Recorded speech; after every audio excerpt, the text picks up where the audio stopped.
All right, we're at 5 seconds, you guys. Here we go. I'm going to count to 3, and we're going to press play. And that's with the commentary. Oh, let me turn on the audio for you guys. All right, here we go. 1, 2, 3. Hi, I'm Peter DeLuise, director of this episode entitled Rite of Passage. I'm James Titchener, the visual effects producer. You almost forgot what your name was. Standing in for Michelle Cummins, the visual effects supervisor. So here we see Colleen Renison playing Cassandra. And for those of you who follow the show very closely, you may recognize Colleen as the young girl in Bane. She is not, in fact, What? the actress who played Cassandra the first time we saw her. We'll get there, bro. We'll watch it together, my dude.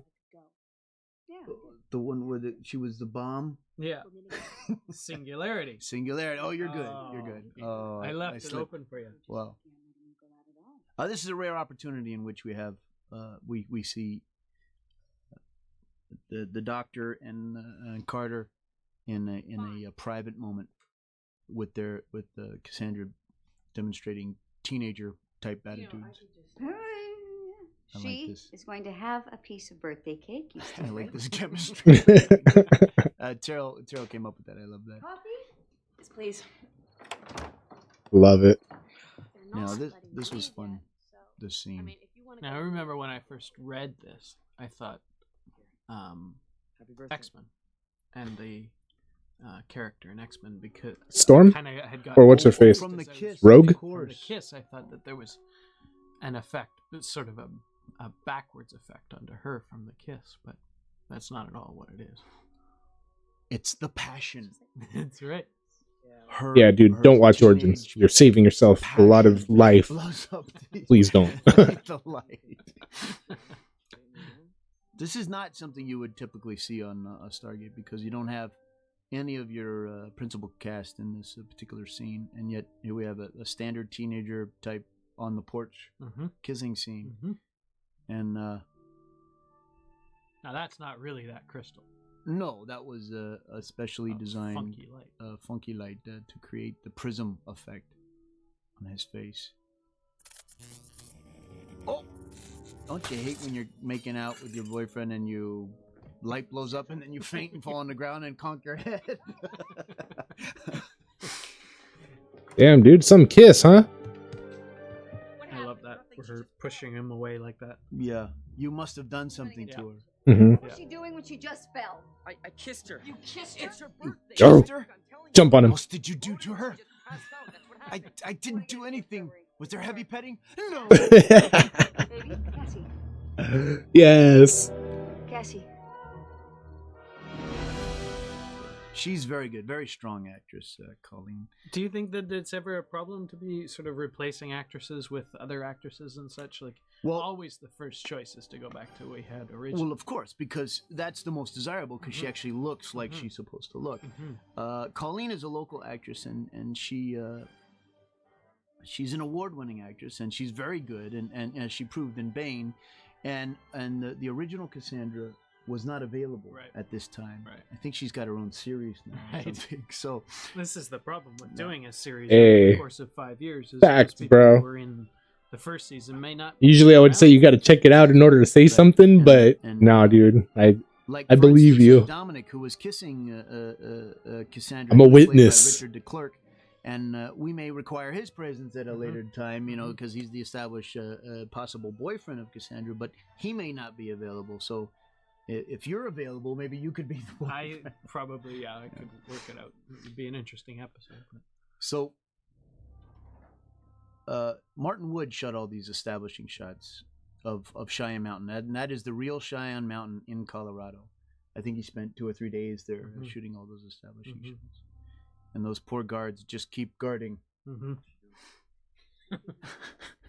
Just keep guarding. And so now we have a strange occurrence that we don't know what is the cause of it. And didn't she just get over the flu? Whatever this is, it isn't. We tried to put some ice bags on her there, and because she has a fever. And this was, this is the show that came after Threshold for you in shooting, wasn't it? There wasn't a show in between. So you've done 2 episodes in a row where We're sick in bed. sick in bed. The sick in bed show. So how is it exactly that you make that unique and interesting for each episode? Well, the hard part about sick in bed is if it's a principal character, you just know they're not going to die, Right. So you have to find some other thing that's interesting about being sick in bed, and I don't think that the audience really felt that the Cassandra character was in jeopardy of dying. Although you never know on this show, right? Mhm. Because she isn't a cast or a principal cast member, so she could have in fact died or mutated or something into something else. Major Carter and I show no evidence of the retrovirus in our blood. Then where did Cassandra contract it? I'm guessing her home planet. So Cassandra's not been to that planet, so here we have the obligatory boardroom scene Yes. in which we set up the episode. This episode will be about such and such, and this is that. If you follow the show, you know that we have at least 1, 2, and sometimes 3 scenes in this room in which we are required to tell you what you're gonna see, and then about halfway through the show tell you what you're seeing, and then about towards the end tell you what you saw. Nice. The debriefing room. And, here is my cameo. This moment, this is a very passionate soldier right there, that has just left the bottom, and he's playing the videotape. That how am I going to get myself in this one, Bro. And I was not wearing any pants in that episode. Are you serious? That scene. This was fun to shoot because that is the actual. Andy Wilson is actually photographing his own legs. Yeah. He was required to wear army boots, which I think his mother wears army boots. I think so. And this was fun because we established another girl as an SG member on another SG team. Yeah. Which what I thought was fun, so that the Carter wasn't the only girl that we ever saw off world. what happened to him? They were sent alone into the forest near the village. Now we have some ritualistic behavior that is being described. That there in Cassandra's planet there was a thing that went on with youngsters where they would freak out. Right. And this is the first inkling that we get that there was something special going on, and they weren't just standard humans. Traditionally, when we go to a planet, we're dealing with human beings, and sometimes they have something weird about them, or sometimes they're just slave labor, and there's nothing special about them except that they live on another planet. But medically, they're the exact same as us. But in this case, we're finding that there's a slight difference. Nice. Look at that shot.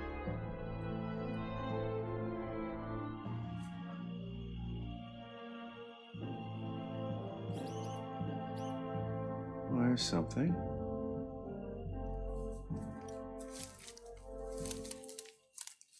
I think Peter West did a great job with this. This is actually in a soundstage. We're not outside at all.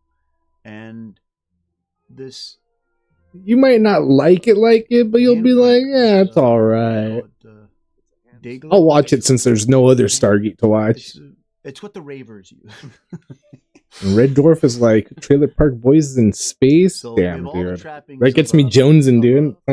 Sounds pretty good. It's possible there might be a natural Love Trailer Park cure Boys. around here. Yeah, let's collect some of that flora. So we have a handprint. We have what looks like a fireplace. And then, of course, if you were a teenager in the woods and you saw this handprint, you might put your hand here. Yep. And then Sure would. if you wanted to warm yourself, you might go over to this fire and ring job. Yeah, ring job. This guy. That's cool. The way Tricky you made shot, the dirt yeah, fire with like the that. dirt sort of interaction on the ground. We actually reused an element.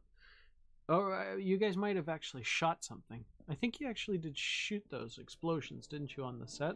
Little explosions of dirt and dust and stuff. Oh yes, they put the deck cord down. yeah, and they blew up the dirt. Yeah, and I guess you reuse it every time the ring goes into the dirt. That's you make right. it blow up Yeah, again. that's right. Yeah. So we only blew it up once, but you blew it up. Yep. You multiple made it times for multiple each times ring. as One for each ring. ring buries into the ground. Yeah. So now we have a lab of Gould design, And this is, I think this is the most we've shown like one ring job right after another. We had the sending and the receiving of a ring, and then yet another one right after that. Yeah. Here we have the Giggity? morphing of the tablets that we saw. And that was from Brief Candle in the first season. This place is what the initiation rite was all about. And the page turner device, which had, if you recall from the episode of Machello in the Limbrus chamber, had the page turning device, had the little thing, the white thing that went to the Gould killer that went into you. And Oh, you had that in there as well, didn't you? Yeah. It was first in Brief Candle in the first season, and then fourth season. She killed everyone on this planet except Cassie. Why would she cure a bunch of... So now we have what seems like an inconsistency. If she kills everyone, why would she be studying them, or why would she be helping them? Last we saw of Nirti, she was a prisoner of the System Lords. Which means And she's in this- no position to help us. That is Nirti's symbol on the top of that thing. And then we had we put a little bit of, what do you call this, that dry ice stuff.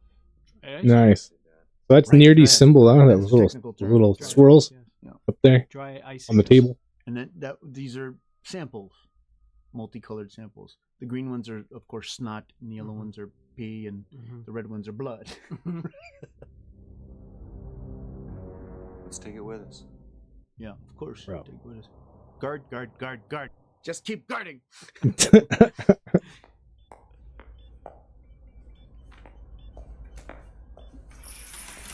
Oh shit, gone. Cassie?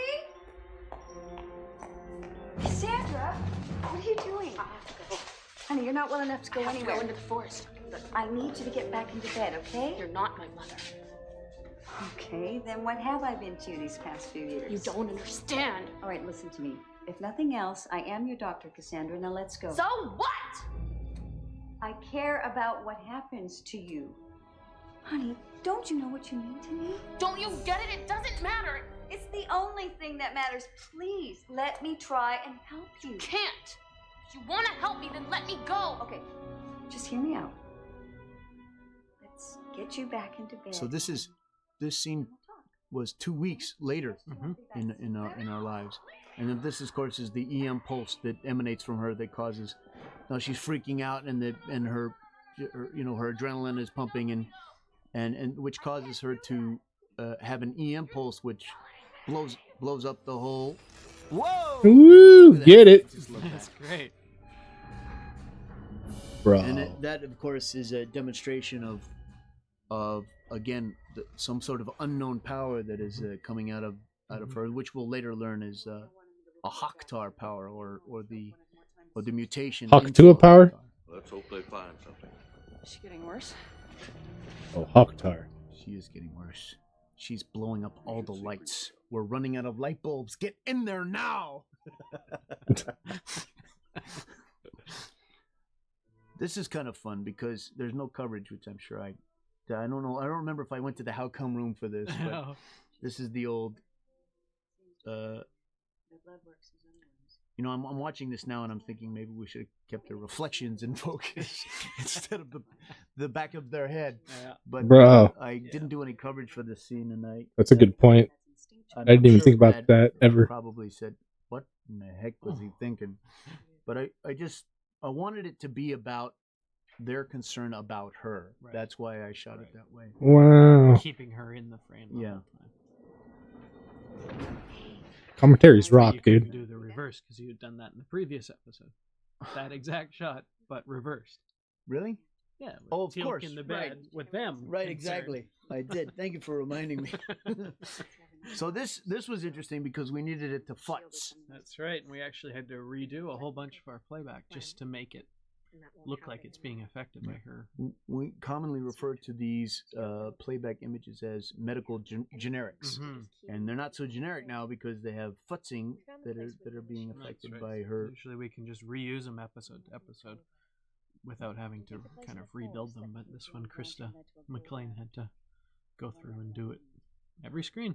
Yeah. So now we see the degradation of the Cassandra character in that her lips are starting to get dry, and she has misplaced her lip balm. And this is very Exorcist. Yeah, it is, inspired isn't too, it? isn't it? As she begins to deteriorate, Yeah, dude. she her look degrades and she becomes. We should a little catch bit The more Exorcist one of these psychotic, days. if you will. All we know so far is that And this retrovirus is changing her life is always, we think, hanging in the balance, and she's becoming something. And so that we have our Exorcist parallels. What's going on? And in fact, if you recall, in the middle part of Exorcist, it was all about the medical. Mm-hmm. It was all about the medical, and then eventually it became a religious rite. Yeah, she is. So Now we've now just informed her that the reason why she was trying to leave the base before is something was pulling her, something was drawing her away to. And normally, if she was on her own planet, she would go to the tree, put her hand on the green handprint, and warm her hands by the fire, and then Nirti would study her here. Right. This is kind of a fun exchange. What do you think it is for? I got nothing. It's to take your temperature rectally. I have no idea what Bro. this is for. What do you think it means? Well, it's in reference to the children. And that are Hakhtar. right? So it obviously has something to do with the children. Oh. And again, we have the effect. Yeah, dude. Lot of rings. That'd be dope. Knowing you plan to reuse many of those rings, angles at least. Yeah, we had two main angles. We had the wide, wide and back, and then Yep. tight and medium. So rings where nothing happened, Daniel just thinks. Now this is a negative image that was, for me, was inspired by someone who was out of phase, who was looking at them, and that was, for me, I kept referencing Wolfen. Remember, I kept, Yes. you couldn't shut me up. I kept saying, Yeah. Wolfen, Wolfen, Yeah. Wolfen. They probably had so much fun doing this, dude. Amanda Tapping even says herself, "Oh, it's going to work is like you grow up playing these things, and now we're grown ups playing these things, and it's like, dude, it's badass. And since I'm on Earth and it's Saturday, Probably so much fun. I know what's happening to me. Oh, She knows, huh? okay. What? I'm changing into something. And there's nothing you can do to stop it. You know how me and your mom feel when someone issues a check. Have a good night, Bella Truth. Thank you for being here. Thank you for watching. Thank you for hanging out. Isn't my real We'll be here on Friday with a movie. Not too sure which movie. I might have already mentioned something, but I forgot what it was. But we'll see what's up on Friday. And then Janet knows that. Monday, we got Monster Monday. We'll be watching some cartoons. Why? And we'll catch you a little bit later. Because she loves you and she deserves better. This scene was originally written for O'Neill. And because it became more about how Carter and Terrell were dealing with Cassandra. Wow, this was written with fell O'Neill upon, originally. Amanda to do this, and I think she did a great job with this because she has to be stern, and yet also she has to, also show her affection for her. And of course, this is on a week-to-week basis. We see some crazy things, and how do you deal with this? Psychic children? Children of the corn, bro? Better be careful. Has to sort of, oh yeah, I see this every day, but not to people I love and care about this much. If you take a close look, So it was a fine line between how much surprise that we needed to have for this. Now, was that? I don't know in the end if that was a practical effect because it was out of focus. That one was a practical. Yeah, that was so we lifted that with what they call. Yeah, I know, right? Yeah. And we just put it. Yeah, in it was her pretty hand, good. and that took a little bit of doing. Wild. To make it look correct. And later that horse or knight, as they are arguing over the name of it, is all CGI. This guy So calling you it a had to make horse. Love it. That horse. Not for want of trying. I mean, you tried. This was inspired by the Matrix, the real to fake blend. Remember, they always come out. You're in the real version. You come back through the monitor in Matrix. Every one of those pieces. I don't remember that part. Well, several times over, like when Morpheus shows him what human batteries are. Yes. They start in the real. Oh, and yes, they I come remember, back yes, through the yes, thing. yes, yes. So that was inspired by that is being in the real thing and then pulling back through the monitor. For whatever reason, we didn't properly unsqueeze the playback, though. Do you remember this? No. No. This when I Richard Dean remember this. Anderson, it was like 5 minutes of laughing when Richard Dean Anderson was talking about the horse, and Amanda was What? crying and peeing with laughter. We could not get Bruh. a completed take from that because he was just so funny. Oh, that's Wha- And we have 5 What minutes of hookers was he talking about? just weeping with laughter. That was a very funny time. Yo. Form of advanced human. And I think we ran out of film. We were running 2 cameras, A and B camera. B was on Amanda, and we had 5 minutes of her just crying, and finally Well, we ran out of film on her camera. Rick is so funny when he Yeah. can't quite get those things, which is it's rare actually. He plays with it, he just keeps going and going and going, and it's hilarious to watch. That was a good time. That was a fun time that day. Everybody was in a good mood that day. So Nirti created the retrovirus. That's so funny, dude. I would have had such a good time. There are several episodes in which Goa'ulds are genetically manipulating potential hosts to be cooler hosts. And in this case, we're finding that it's not enough to just genetically manipulate one generation, but over the course of many hundreds, possibly thousands of years, she manipulates the genetics of a potential host Hell to yeah, dude. become a telekinetic host, so that once she could transfer her own symbiote into that host, she would have telekinetic powers. Right. And we have examples of hosts that are unas. Yes. We have examples of in the what's the episode when they're in the ziggurat? And the tomb. In the tomb, right? In the that's tomb, and the symbiote goes into that animal. That's so the, right. many We'll see that potential here hosts next are week, the available, tomb. But then we see the evil plotting of these Goa'ulds who are actually manipulating the genetics of potential hosts so that they're cooler hosts. Bro. This is a CGI effect. You want to talk about this? Yeah, this was something that you actually, when you shot it, you tried to get practically. You had We you did had the both. piece on wire, and it was sort of spinning on its vertical axis, and then we decided to go all CG on it. And I think Lost Boys did this, and they did a beautiful job. Yeah, Michelle had because them- of the way the light hits, it makes it look so real. It looks fantastic. So that is not real. No. It doesn't exist. Wow. Except in the virtual space of a computer memory. I want this to happen, Janet. Don't say that. It's going to happen anyway. You're ill. You know that it's So what was fun about this for me, or not fun rather, is that man, that looks so cool. Our version, our practical version of this horse was spinning quite fast, so that it was like a blur. And now Like that it I was see it, hanging on a rope. yeah. And this, of course, looks much cooler because you can actually see what the horse, and you can see it spinning on several different axes, almost as though it's. Now that's real. That's not CG. That was fun. So the heat, the energy that she was putting into the thing to spin it was converted to heat, and it was. And Yep. Taro. Sewed well. She did a great job. Sweetheart, sometimes when a person is sick, it's important for them to fight. I want you Fight. to fight this, okay? Fight until we can find you some more lip gloss. It will all be better. Taro did a great job with this. Again, it's only important to see what's going on with their eyes. And look at that. You don't even have to see it come up all the way from the table. You just have to see it come up from the bottom of the frame to know what happened.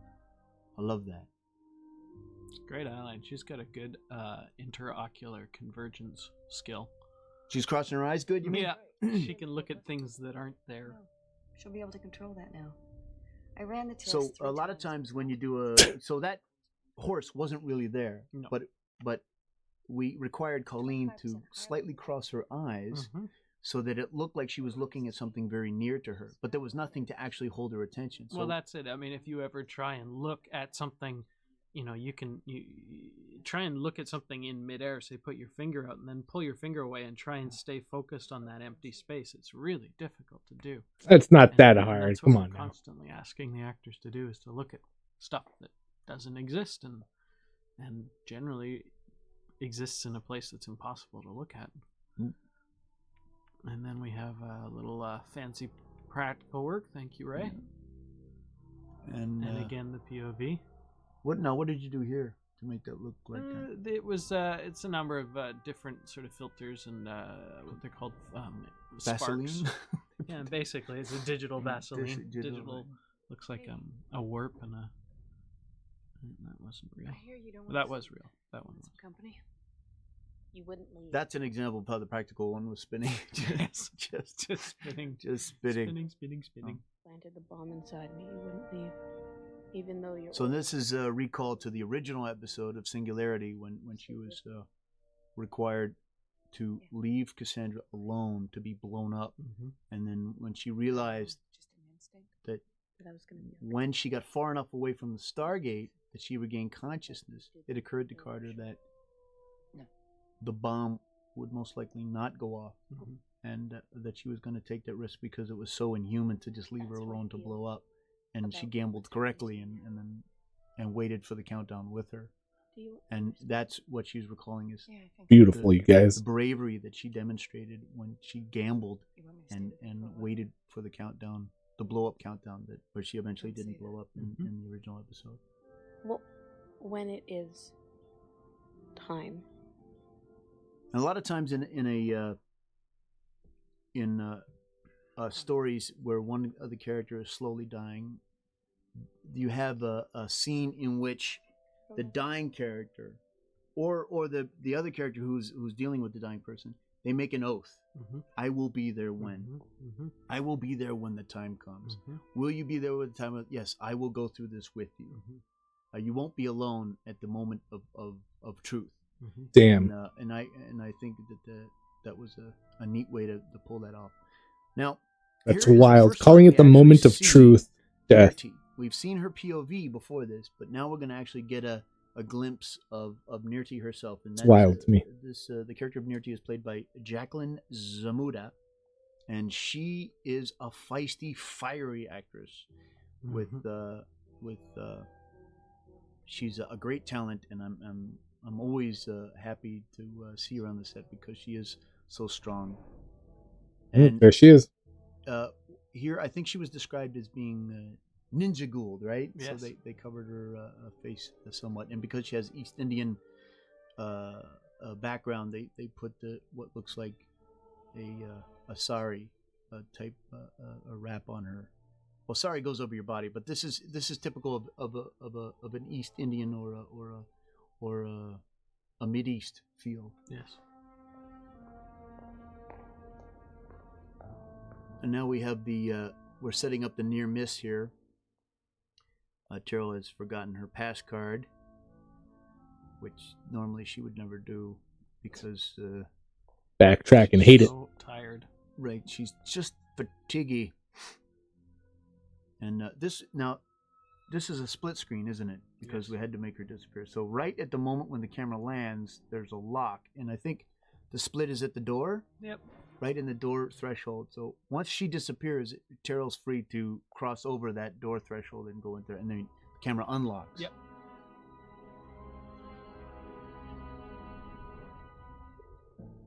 That was a lot of fun. Hey, something is different. I smell Nirti perfume. Bro. Bones. I know what. Bones. I'm a doctor. Not a psychic, damn it. Damn it, Jim. This is the first scene up I remember of this day. And they fold right into an over. It's just it's amazing how they do that. So this is Terrell grasping at straws. Yes. 4 years ago. Right? Chances of us even. We need.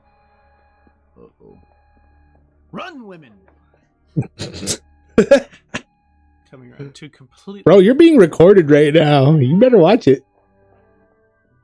Don't forget you're doing commentary. A lot of talk went into this. You guys spent a lot of time working on this. Coming up, not quite yet, but.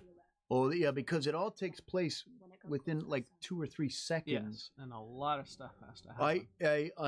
I just felt it was just necessary to slow it down with in tons of slow motion. So yes, a lot of discussion did go into this, and then, Yeah. and when you watch it, it seems like that's not so complicated, but it was pretty complicated. Stunts, we had glass. we had a character that was invisible. Yes. That was breaking something and then doing a somersault. Yes, and getting zatted at the same time. And what are we seeing during all of that? That was sort of the big. Whenever you're dealing with invisible things, the first thing I always ask is, so what exactly are we seeing? Or not seeing. The cloaked spaceship flies through space. Well, okay. Yeah.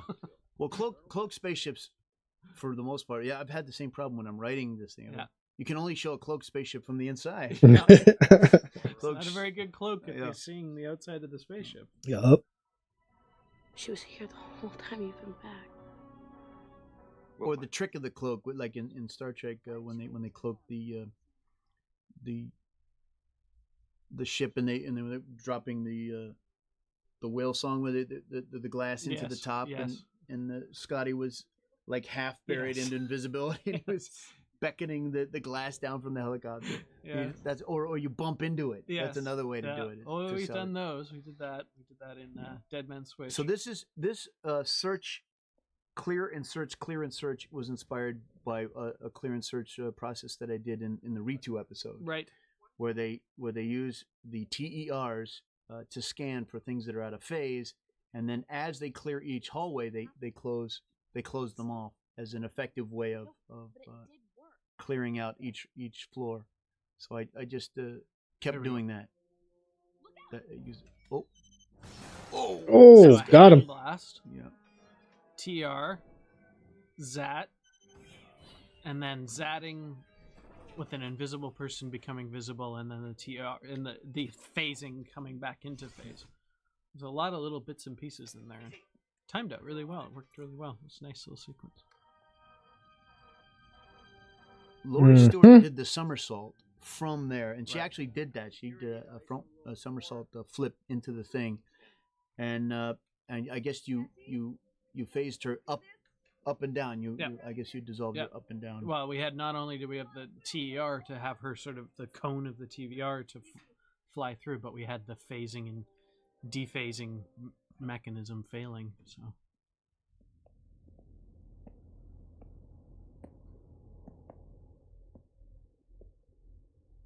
Yeah, dude, it's so funny. Love this it. Is an interesting sort of a poker bluff here. We have Nirti, and we need her to fix Cassandra. Right. But Nirti comes from a race of beings that have no honor. Right. And so she doesn't really believe that once she gives us the answer, or the antidote, rather, that she will be set free. But because we are the good guys and we are honorable, we are honor bound to keep our promise to her, which is, I think, in the minds of a lot of of the audience, they would say, "Why the heck did you let her go?" I know, right? I know. And it's because we had to. We made a deal. We made a deal. Absolutely not. You're only as good as your word. You got no word. What are you good for? What are you good for? I love that she's saying, "Yeah, go ahead, kill me. I don't care." Right? Because that's how she's remained alive all these thousands of years. She doesn't play. She's like, yeah. I know that if she dies, I'm dead, but I don't care. Because she also knows that the only way she's going to get out of there is if she's able to strike a deal with us, and actually give us sort of the, I don't know how in the heck she thought we were going to let her go and figure out a way to do the antidote, because she ends up doing something so complicated that we could never do it. Right? I mean, we had in a Fair Game, we showed the Carter character using the healing device and healing Kronos. That's right. But so we needed one more step. And we'll talk about that later when we actually see that scene. 70 milligrams of dantrolene. Doctor? Now. Okay, this is the desperation here. So not only are Cassandra's lips dry and chapped, but she's also sweaty, which is a sure sign that she's going to die. The sweat. Yeah. And there's, if you if you're familiar with DNA coding, see on the screen there, on the playback screen, the DNA codes Oh, nice. that are then, and that's a representation of the fact that they're staying up on her, the fact that her DNA is changing. And she's a little bit veiny too, which is reminiscent of Sokar. That's right. Yeah. We put a couple of veins there on her chin and her cheek. So she's actually embracing the change. Drop 10 of Valium. And but we know more than what she knows, which is Did Sokar have psychic powers? Kill her, and that we've established in the story previous that it's important that she live, so that that the design of the change in genetics, of course, is that she would be given the antidote, and she would be allowed to live, and then her genetic coding would be passed on to her offspring, her next generation. Right. And then the test would continue on the next one, because each generation could only take so much genetic mutation. It's not like we're negotiating with terrorists. So now Dr. Fraser's going to take things into her own hands. So she's grabbed an injection pen. Injection pen? An injection. Well, it's called. It's an EpiPen. Mm-hmm. It doesn't have epi in it. It's got extra knockout. It's got knockout and extra juice in it. So we come up to an extra and we knock them out with that. Bro. I am in agreement with General Hammond. What? What? The life of a child may be sacrificed, but Nirti possesses valuable information that would be lost if we allowed her to leave. Okay, now we I have know, right? I don't know. difficult decision to either let Nirti go or save the child. And of course, Dr. Fraser, like, let me in. I've got special knockout juice. Oh, got him. When that happens. Don't mess with Terrell. Great. Dun, dun, dun. Bro. Now, that was a heavy gun, by the way. A weapon. Forgive me. Yeah, well, later in the later scene, she's holding that weapon up at full arm's reach. And wow, can you not say gun? It's not quite a pound or so, but Terrell, who is very athletic, was having to hold that gun at full arm's length for the entire scene. And, it was almost like feel the burn. And, her front deltoid was just going, Slowly, and that gun gets heavier and heavier and heavier.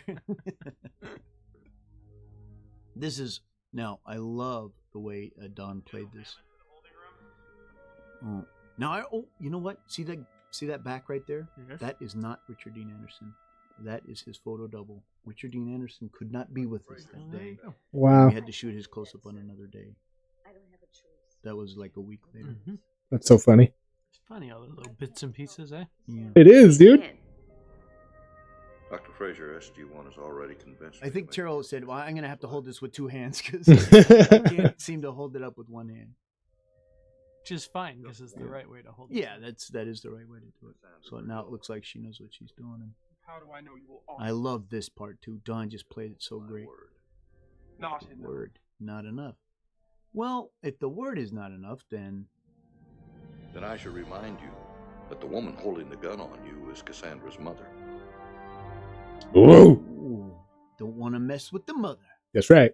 That Dr. Fraser is one bad mother. I just love that. I just love the way Don played that too. Hell yeah. Okay, so here we have Shall I Trust You with My Child's Life? Cheers, you guys. Hit that thumbs up. And the presence Appreciate of you guys for being here. SFs is to again demonstrate how seriously we take Nirti. And she's scanning. We got the healing device there. Now, if that were enough, yo, Gino, what's up, dude? We would have hoped that Carter would have figured that out and done it herself. Right. Watching a little Stargate commentary. Device that we've brought forward from her lab, and in conjunction, she's able to eventually, after several tries, bring Cassandra back to life. No worries, dude. Or stop the mutation, rather. I guess that's what's happening at this point, stopping the mutation. But we never do talk about Is it reversing the mutation? Yeah, see, at the end we just say she can't move the pieces anymore. Right. But really, if logic would dictate that in fact her DNA she just is stops changed. it. Yeah. She just stops the mutation, Yeah. and so she should still have some sort of power. I smell another episode. Yeah.